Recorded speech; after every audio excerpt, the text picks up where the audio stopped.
Hi Main 40 community, thanks for tuning in again.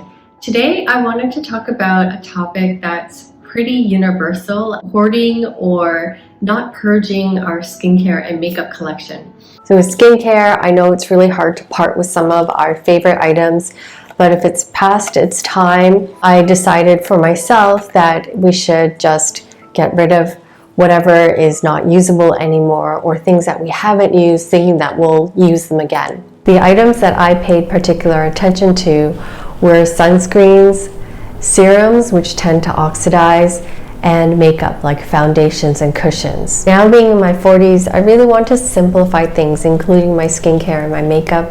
I also feel that having less is actually more beneficial to having a wide suite of products, as long as the items that I have I truly love and I find are working for me. And through this video, I hope that you'll join me on this journey of simplifying and really decluttering some of your medicine cabinets and countertops.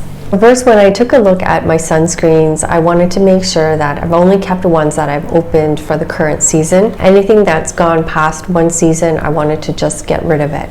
So now I've gotten into the habit of labeling when I open things, and if we took a look at some of the labels, you can see that it actually recommends within 12 months, 6 months, 24 months. I really want to pay particular attention to the deadlines of when I opened it versus when it's still good for, just ignoring any manufacture dates or expire dates.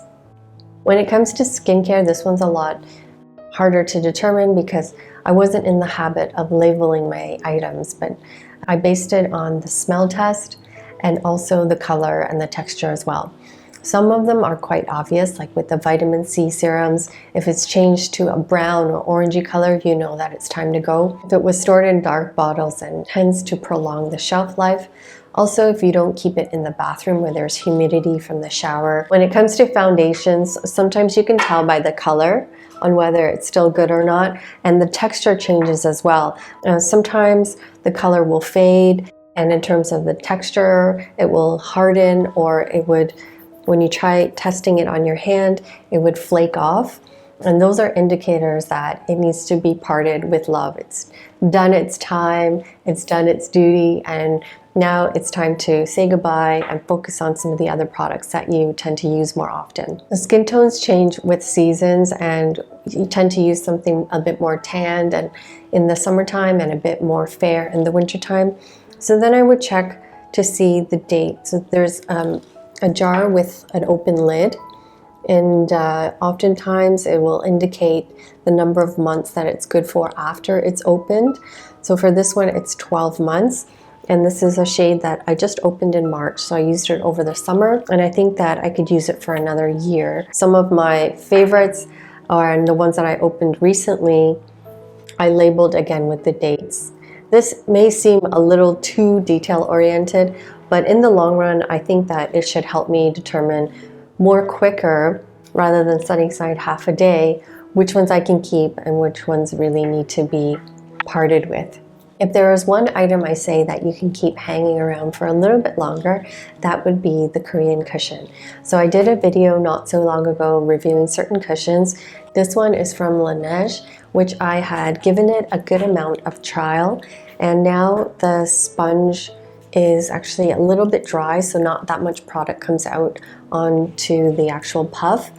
So what I did was, and I learned this recently, if you take a pair of tweezers, uncover the sponge and flip it over, you can actually find a lot of product still left on the underside of the sponge. So by flipping it over, you can also maximize the use of the cushion. And then when that's done and it's completely dry, what I like to do, and I've shown this in my SPF video, is I like to take one of my favorite products, whether it's a foundation or a tinted moisturizer, or just a simple sunscreen without any color. I would squeeze it and create my own refill.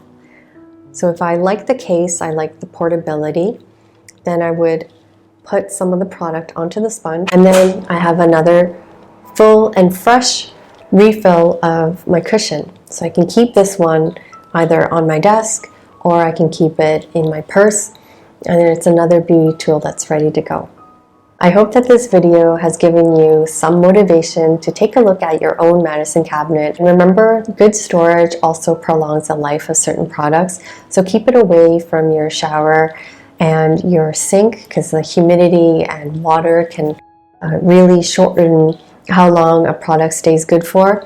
I like to keep certain products in the fridge to prolong their life, and I feel that it also helps provide a refreshing product for your skin as well. So with those tips in hand, I hope that you will enjoy the experience of decluttering and simplifying your skincare and your makeup collection. Thanks for tuning in, and I'll see you with better skin. Bye!